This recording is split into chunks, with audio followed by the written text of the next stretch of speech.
కష్టాలలో ఉండి కష్టాలలో మరణించే కార్మికులను ఆదుకోవడానికి ఆ నిధిని ఉపయోగించండి. ఇదే కాదు, ఈనాడు మీ శ్రమతో ఏర్పడే పెద్ద పెద్ద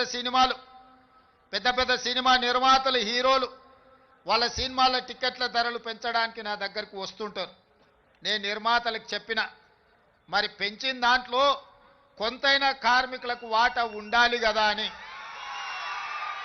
రాష్ట్ర ప్రభుత్వం సినిమా టికెట్ల ధరలు పెంచితే హీరోలకు ఆదాయం వస్తుంది, నిర్మాతలకు ఆదాయం వస్తుంది, కార్మికులకు మాత్రం ఒక్క రూపాయి కూడా అదనంగా రావడం లేదు.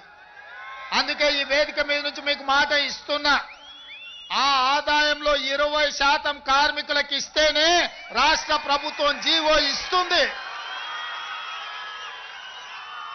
మీ శ్రమతో సంపాదించే ప్రతి రూపాయిలో మీకు వాటా ఉండాలి, మీకు భాగస్వామ్యం ఉండాలి.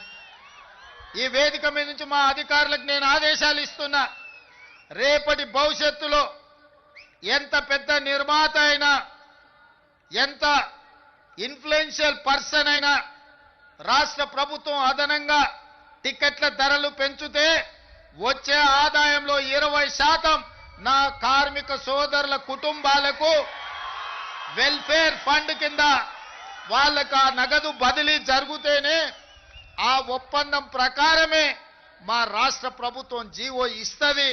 ఈ నిబంధనలు నేను సవరిస్తానని చెప్పి ఈ సందర్భంగా కార్మిక సోదరులకు నేను మాట ఇస్తున్నా.